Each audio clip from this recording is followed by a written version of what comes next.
Welcome to another episode of EAG Connection. Today we have invited Michael from HKSL to join our interview. Hi, my name is Michael Zeng. Pleasure. Thanks for having me. So how did you form HKSL?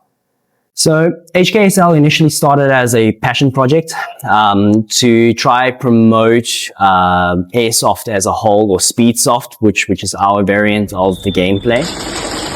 So the problem initially started for my side was being a foreigner coming into Hong Kong as a fresh, having access to Airsoft or Speedsoft, let's put it that way.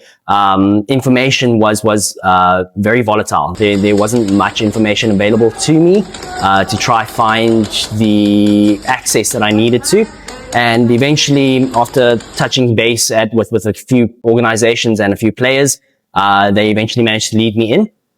And I've noticed that the community was quite small, and I thought I would take it upon myself to try help promote the gameplay by trying to form an organization and creating events and introducing an HKSL Academy to try train up for those that are willing to learn in our form of gameplay, so that we can try verify the actual Airsoft dynamic as a whole. So I've heard that playing with airsoft guns are usually associated with violence. So are you dedicated to promoting the local wargame movement when you formed this team? Yeah, so we're all about safety. So I initially came from a paintball background, and with that we had a lot of affiliations with gun safety, enforcing rate of fire rates, which I actually wanted to try implement here, but yeah, we're still working on it. But I'm also trying to promote more safer ways for players to try prevent any form of accidents, if there were any. But we pride ourselves on trying to be safe as possible, and yeah, barrel socks as we can. And then hopefully I'll be able to promote and push this type of thing in the safety areas, and just to prevent any accidents that might possibly occur. But yes, violence, but it's not really in that sense of violence, because at the end of the day, we're all playing a hobby, and we just want to try enforce rules and regulation, even though we are playing with equipment that might cause harm. But the thing is, we're still regulating all of that so that we are still safe as a hobby in general. In Hong Kong, wargame is a sport that has a lot of regulations and safety. They put safety first. And there are a lot of strict safety rules. Do you agree that guns are not violent and they can be a safe and healthy sport?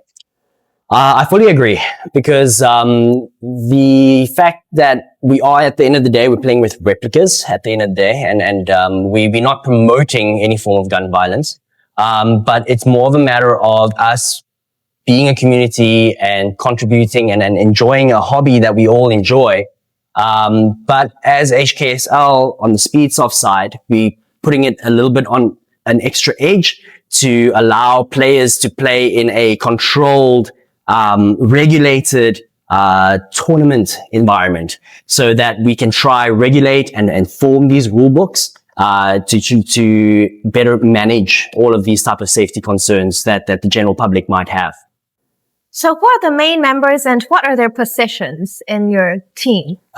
So main members right now is myself at the moment. But my hopes of it is, as I said, it started out as a passion project. And my hopes for it at the end of the day is to try intertwine with the existing Airsoft community and provide a platform for players to actually say, hey, there's a different variation of the game. So maybe pique their interest and give that platform to the players in order to actually let them try new things. And hopefully from there we can grow as we go about it. But right now, I'm the only member that is running the whole show. But I do have help with some players. There are a few players that are helping out. And yeah, I'm very thankful to them and also pre-existing airsoft community as well. So you mentioned that you're kind of the only member in the team. So how do you operate the whole team then? Yeah, so with a lot of dedication and time off from my family, let's put it that way. So I work a 9 to 5, and because it's a passion project of mine, and I really do want to provide that platform to everybody, because I found it difficult on my side. I don't even want to know what the general public would think of it. And the main goal was I wanted to try promote it so that we can make it more accessible to the general public. And in order to do that is try to coax them in with making it a very watchable sport. So, how do other smaller hobbies promote or grow? It's through competition. And the way we can try grow us as a community is providing a platform to host regular tournaments, competition tournaments, and try promote it that way to make it become a watchable sport, and move it one step above of being a hobby. How do you feel towards development of war games or their groups? They are growing. I believe in Hong Kong and internationally. Hong Kong in general, I don't have much stats on, but internationally, it's definitely growing. Reasoning being is coming from paintball. A lot of players are actually starting to move back into airsoft. Reasoning being is it's cheaper. It's just generally more accessible, and you just don't have as hard of a training regime because when you play the competitive paintball side of things, you are very tied down with training. You're training every weekend just to get that one step up above the competition. And airsoft or Speedsoft in general is also just a way to kind of to step back, relax, and enjoy the same way to actually relieve that stress of paintball, but in a more socially accepting and mellow environment for everybody to enjoy. Also cheaper in general. Yeah, a lot cheaper. What's your vision for the future of wargame groups or shooting? So, for me, it initially started out as a way to find an outlet for myself. So working, I need a way to release my stress. And before it used to be paintball, but now coming into Hong Kong, my outlet now is going to be Speedsoft. And because it's very close in general in terms of gameplay. So for me to try promote the actual war game group or community as a whole, we're going to try to actually incorporate the tournaments, try bring more tournaments in, attract more international partners in to try push and promote these tournaments. And then from there, hopefully just grow the sport in general, intertwine more with the community so that we can just grow, and try, attract players to try different game modes, or gameplay styles, as a general whole. This will also give more option to the general player and the general public and just open up so that we can actually enjoy this hobby as a whole. So as a sole member of the group, it must be quite tiring for you to run the whole group for such a long time. So why have you been persisting until now? Well, it's a fairly new organization. So I think after about 6 months worth of hosting public games for the general group, I decided, okay, no, I think we should try put a brand to this so that it can become recognized by the general public and the community as a whole as well, as opposed to just hosting our games through social media channels. So I myself am a very passionate person, and I owe everything that I know, the people that I know, the places that I've been, the things that I've seen, all to my past sport, which was paintball. And I want to try bring that same exact experience over here to the Speedsoft community so that we can try promote and give those type of opportunities to players here in Hong Kong. I mean, tournament-wise, if we grow to such an extent, we have international tournaments that we can compete in. You're looking at Japan, Taiwan, UK, America. The opportunities are endless, but we need to start somewhere. And this right now is our first step to try grow this community. So I've heard that each wargame team usually has a playing style of its own. So which kind of style do you play in? So I myself, so we trying to promote the Speedsoft side of things. So we're more, of an aggressive play style. But even though we say we're an aggressive play style and higher fire rates, that we usually allow, all of it's controlled chaos.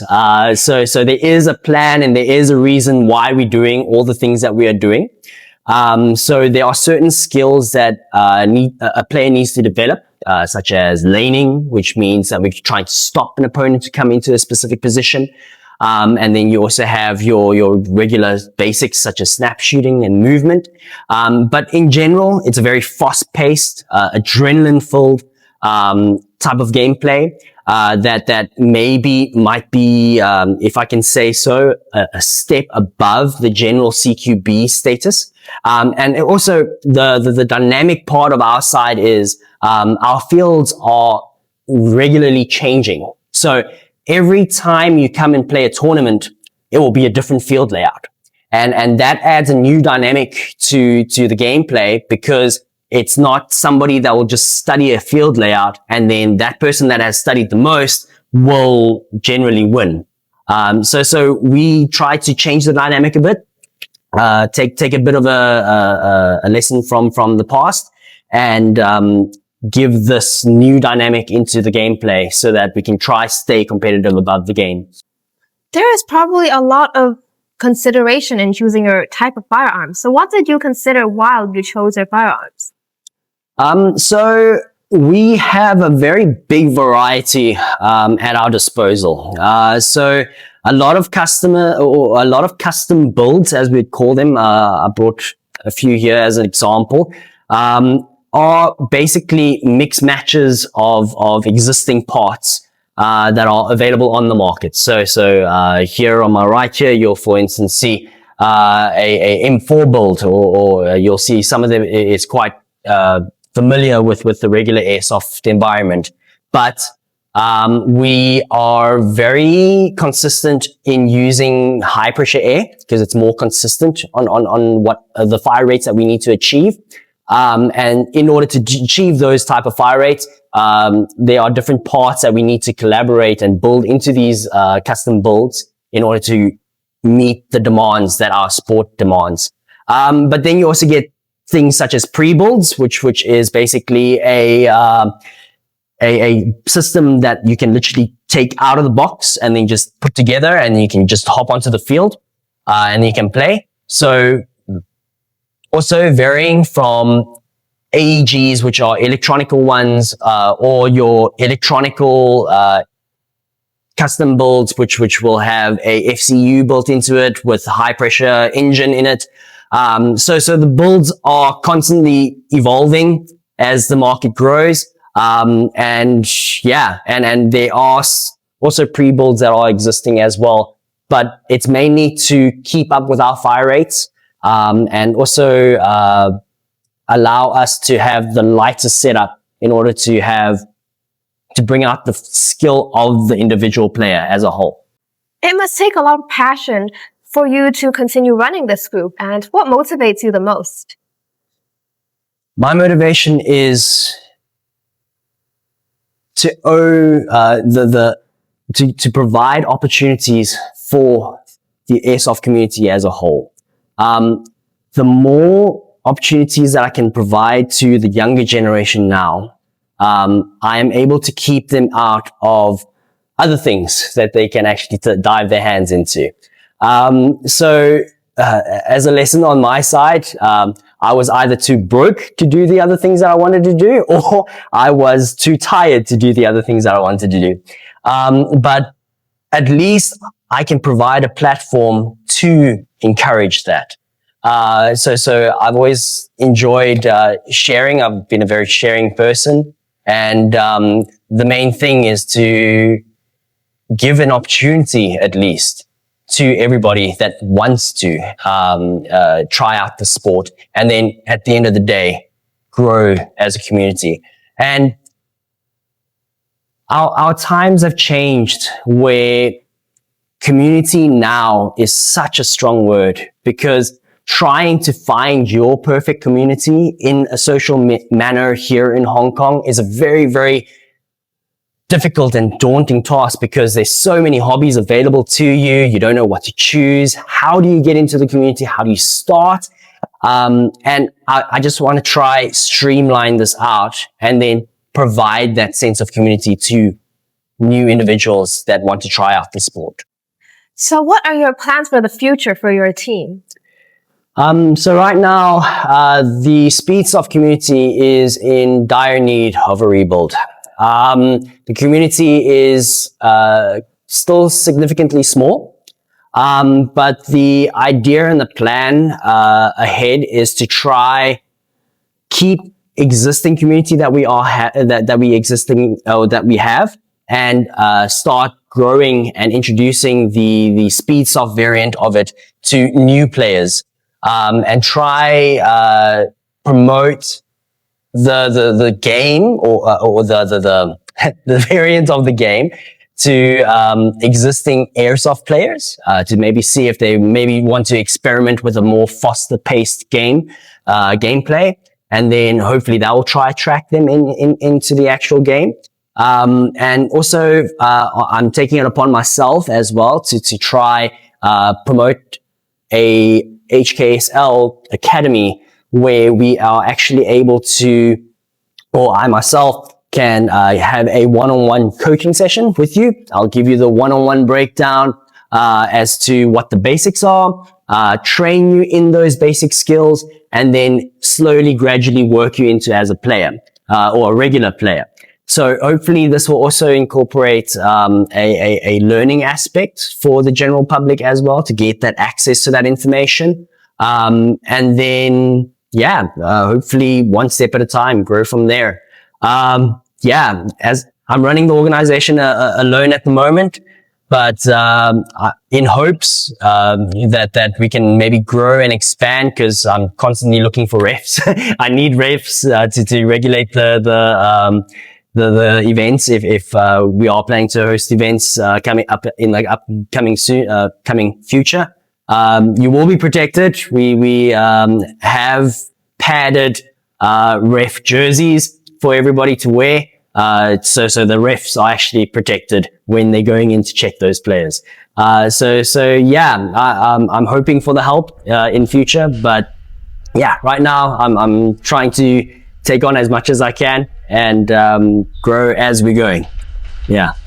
So we looking for. So my social circle at the moment is quite small. I've only been in Hong Kong for about 2 years. I'm South African for quite some time, and then moved up into Hong Kong for work purposes.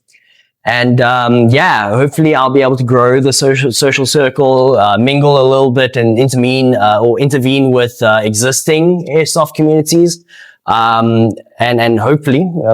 Because Cantonese isn't my first language, so maybe some English-speaking social communities, and as we grow, we can maybe diversify and then start working together to try grow the sport as a general purpose sport, and introduce the Speedsoft variant into those communities for them to maybe attract new players into the Speedsoft range or Speedsoft variants of the game.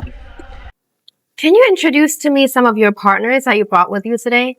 Sure. Yeah. So these are my two main or replicas. So this one is called an ARC. It's ARC 1. It's from a company called EAG AIRSOFT. And the reason why I picked this one in particular is because of my paintball past, the system is exactly as a paintball marker as what I knew and carried on with for 10 years of my life. So if something were to go down, I can literally just tear it apart very quickly and then just find the problem, which is usually an O-ring, very quickly, and it can become up and going as needed. So this has no electronics in it. It's a pure gas operated replica, and that's also one of the reasons why I've chosen this one as well. The other variant of that's on the table here as well, as I said, there's a lot of variations of these replicas because they build off existing platforms and incorporate the technology into the different builds. So this one over here is basically a M4 body or M4 lower and a carbon upper. And inside the engine is also a full gas operated system, very similar to what is currently inside the Arc 1. But this is called a Nexus engine. And also just chose it because I didn't want to deal with electronics. I literally wanted something that I can pull out of my bag, gas it up, and then jump onto the field and start playing. So there are electronic models where it comes with a electronic engine and a electronic system that gets put into the grip, which is called an FCU. But then that adds a whole different element to the thing, or to the sport, the build itself. And it might overcomplicate things a little bit. But if you get if you get the build working, it will be as reliable as any other build as any other player would play with. So yeah, that's basically what I have brought together. And yeah, barrel socks for safety. That is a big push that I want to try to do for Hong Kong because I see it's not a regular thing in the safety zones. As you mentioned, you want to largen your community in Airsoft. Are you planning to join any other CQB games or communities? Yeah, the main idea is to try tap into pre-existing community and then slowly, gradually grow from there. CQB is a very, very similar gameplay. It's also fast-paced. And also the environments might change as well. Very similar dynamic as to us. But on our side, on the Speedsoft side, I believe that with our constant changing dynamic fields, and the faster gameplay, a little bit faster. I wouldn't say it's the fast anyway faster than CQB. But yeah, I have joined local and public CQB games and public games when I initially started out, and yeah, they're plenty fun. And yeah, the whole goal is to try introduce this variant of the game to the players, and then hopefully try attract old community, existing community into our world, and then grow the community as a whole from there. So thanks a lot, Michael, for coming to our interview. And also thank you for watching EAG. I'm Bella, he's Michael. Thank you for watching. Bye. Bye.